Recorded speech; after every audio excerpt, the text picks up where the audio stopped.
Hey y'all. So once again, two Blitz games for you guys. This time it's me on Kano versus my friend on Kassai.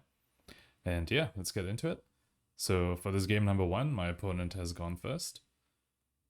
I won the die roll and I chose to go second because, Kano definitely likes going second. In this case, there's two reasons. Firstly, Warrior typically doesn't do much going first because you can just block them out. Unless they draw their one dominate card, but usually, they don't do much going first. And secondly, if they do leave me with some cards in hand, then I can Kano off the top. Maybe I get lucky, I get a potion, or I could sneak some damage in. So my opponent came in with the Saber, and they had two attack reactions on it, a Blade Runner to give it go again, and Out for Blood. So it did sneak in 2 damage there. The Saber got bumped up to 5, I blocked 3. And now this next Saber is gonna be coming in for 4. Yeah, because it's a blue Blade Runner. Yeah, so I go ahead and block the first Saber with my Chain Lightning. Definitely the least valuable card in my hand. And the second Saber, I just block it out. Block 5 of it, keep the Snapping in hand. That's the most useful card out of these 3. Stir, obviously, is also really good, but there's really no point taking damage in on this turn 1. So I don't want to keep Stir and Snapback in hand, because that's very greedy. So between the two of them, I choose to keep Snapback. My opponent has gone for a very interesting equipment suite. They brought in 3 Spellfray and 1 Arcane Barrier. I actually think that might be the way to go, because in fact, maybe not 3 Spell, but like 2 Spellfray and like 2 AB. Because usually I found that, well, Kano is a tough matchup for warriors in general. And usually the way I've seen warriors win this matchup is by just forcing the opponent Kano to have it. Like they will just do their pop-off and like present lethal to you and force the Kano to have it. And if the Kano has it, then the warrior's dead, but if the Kano doesn't have it, then Kano's dead. And so Spellfray really helps with that sort of game plan. Because you can just go off and you still have some protection in case the Kano tries to do things to you. Also, having too much AB, like typically the warrior decks, they only run like 1 blue. Sorry, they only run. The way they've configured the deck is that they want to see 1 blue per hand. And so if you have AB3 and you're forced to use, your 1 blue on your opponent's turn to block the arcane, then, then you don't have an effective turn yourself. So Spellfray might be the correct thing to do. Right, so on our turn, I go ahead and pitch my Tomb of Aetherwind to Crucible, because I know I'm going to Arsenal this Snapback, and then I don't want to be holding on to Tomb of Aetherwind in hand. Tomb of Aetherwind is really a card you want to see off the top, not something you want to see in your hand too much. So go ahead and overpitch. Well, I pitched out the Crucible and pitched the blue to Spindle. Yeah, so here's where the downside of my opponent having only 1 AB is seen. So maybe, yeah, it's tough. Maybe it should be AB2 and Spellfray 2. I don't know, but the lack of AB means that I sort of need to switch game plans and try and poke a bit more rather than be explosive on one turn. So my opponent takes the 5 from the Aether Spindle. I see 4 blues and Aether Wildfire, and I'm holding on to Snapback, which I know will go in Arsenal. So I just keep the 4 blues on top and Aether Wildfire after it, so I can Kano into it. Definitely a bit of a risky play by me, because 3 of those blues are potions, which means if my opponent does present lethal, I'll barely be able to block. And with their Spellfray 3, I actually won't be able to kill them, even with the Aether Wildfire. So it was a risky play by me. I'm just hoping my opponent cannot kill me this coming turn.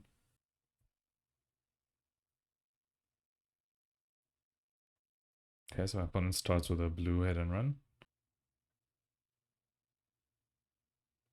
Oh, and also play a slice and dice, okay.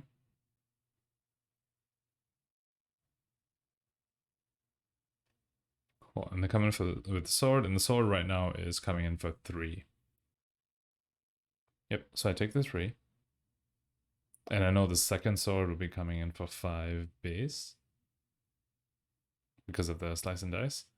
And yeah, so yeah, so I declared, I say no blocks, and then my opponent reacts with in the swing, giving a +3. So declaring no blocks obviously risky because I die to 2 attack reactions, but yeah, at the same time, I figured I can't play around 2 attack reactions. I can not block, and then, you know, I still won't die if there's just 1. If there's 2, then yeah, then I'm dead. So I decide not to play around it and get rewarded. Yeah, typically, I mean, Kassai, what they like to Arsenal is, you know, like a go again card, like a Blade Runner, or, you know, their specialization, Blood on the Hands. So I was just really hoping that the Arsenal card was not another attack reaction. So before they end their turn, I go ahead and do my thing. I Kano into the Aether Wildfire that I know is on top. And I know that after I play this, I will at least have a snapback to follow up as well. And I know my opponent's going to block as much of this wildfire as they can, and they have the one floating. So I know I can make this wildfire come in for 6 with Metacarpus and Crucible. And then snapback after that, and I do want to make sure I come in with, you know, at least one other spell as well. So I pop the lens, and I see a Chain Lightning on top, which is fine. It's a 1 cost 3 damage spell, which is basically the same as snapback. It's just I do need a blue to Kano it off the top. Which, since we drew into 4 blues, will be opted to put 4 blues on top. I do have the resources for it.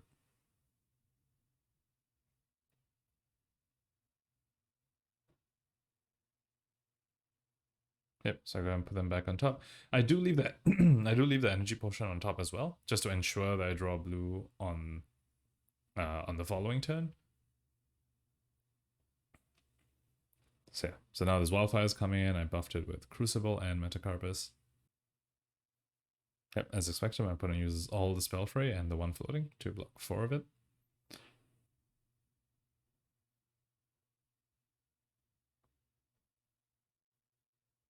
And yeah, this is the thing, like, if the Kassai was running 3 AB instead of all that Spell Fray, they just die this turn no matter what. I mean, you know, they would be forced to keep some cards in hand and not, you know, deal damage to me. So, Spell Fray kind of working out. So, anyway, but then, you know, when you do Wildfire plus 2 more spells after that, that's just, it's a bit too much. So, opponent goes down to 3. This was at the end of their turn. So, cool. And on my turn, all I do is Tunic and say go. So now with, you know, with no other spell fray, they just have 1 AB. I know I'm almost certainly can just kill them on their turn. I still have Storm Shredders up. So since I still have Storm Shredders up, I basically already have lethal. Just Crucible Fork Lightning comes in for 6. And my opponent only has AB 1. So the only thing I lose to is Sigil of Solace. And they block an AB. Yeah. So honestly, like, typically I probably should have waited a bit before. I should have at least waited for them to swing the sword. Get a bit more information before I do this. But I just went in and did it now to save time. Because if they have a sigil and they block an AB, then I'm dead regardless. So let's go ahead and do this. And they don't have the sigil, so yep. So they die in response to Blood on the Hands. And yeah, we were right that they did have Blood on the Hands in the arsenal. Something they do like to put in there. So yeah, that was game number 1. Okay, so now we have game number 2, and we switched it up this time. This time I'm going first. And yeah, let's see how this goes. So I start with the Tunic. And here's where the Spell Fray plan actually isn't great. Because when the Kano goes first, then you basically just take free damage if you only have Spell Fray and no AB. So maybe if you're going first, you should side in for more AB, and if you're going second, you side in for more Spell Fray. That might be the case. We drew a terrible hand, 4 reds. So I couldn't Crucible this Aether Spindle. I definitely want to Arsenal Snapback. Snapback is such a powerful card to Arsenal. With, you know, Wildfires or Aether Flares and stuff. Yeah, so with my opponent's only AB1, they're taking at least 3 from this, letting me opt 3, which is nice.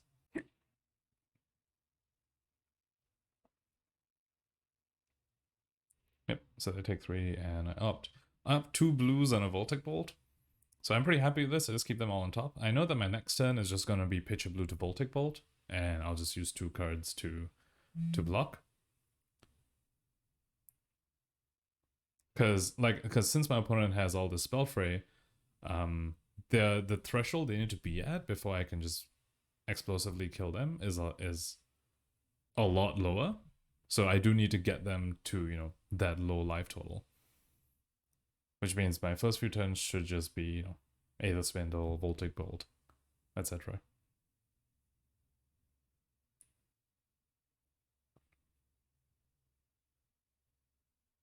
So I start with the Spoils of War. Very strong card. So the Saber's coming in for 4, and it's going to create 2 coppers on hit, and we know there's going to be a next Saber coming in after this. So, yeah. So I could have blocked it out and denied my opponent the copper, but then that means I can't block out the next Saber. I can't block the next Saber at all. If I still want to, you know, on my turn do a Voltic Bolt. So I decided to preserve my life total rather than deny my opponent copper. Just because it's, you know, I could hope that they just don't see the blood on their hands or something. So then they follow with a double hit and run, which is definitely very, very aggressive.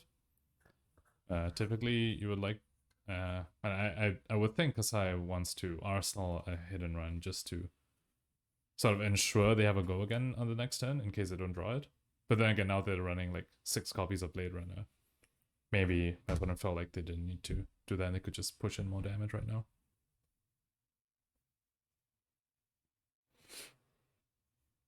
So yeah, I go ahead and block 3 of that Saber. Still took 4. And then on our turn, it's just Voltic Bolt for 6. Yep, my opponent takes 6. And we draw into Nourishing Emptiness, so that's really nice. That gives us next turn play like immediately. Which would be, you know, just pitch the potion to Nourishing, and this time probably is going to block with my Tomb and the Scala. So my opponent starts with Sharpen Steel and Slice and Dice, and then pitches a red to swing this Saber. The Saber is coming in for 6. So the interesting thing is I actually can't block this. Since my opponent pitched a red, it means that the only source of go again for the Saber is Glint. And so if I block this from hand, and the last card my opponent has is a Glint, then I just let my opponent draw a card from Glint's Reprise effect. So I actually can't block this without potentially giving my opponent value, so I decide I'm just gonna not block this, and if they glint it, then I can block the second Saber with my Tomb and Scour.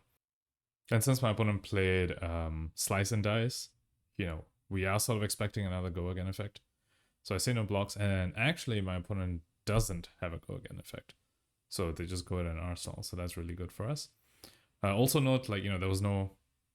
But we were at high enough life that we didn't play around any, like, attack reaction. So on our turn we tunic, and since we have these extra cards now, I just go ahead and Kano, just to see what we get. And we find a red Aether Flare, which is amazing with the snapback we have in Arsenal. So I go ahead and pitch Tomb to Crucible, and then pitch the potion to play the Aether Flare. It's coming in for 4, and I'm floating 2. So this is coming in as an instant because I got this off of Kano, which means I still have 2 floating to Nourishing Emptiness after this.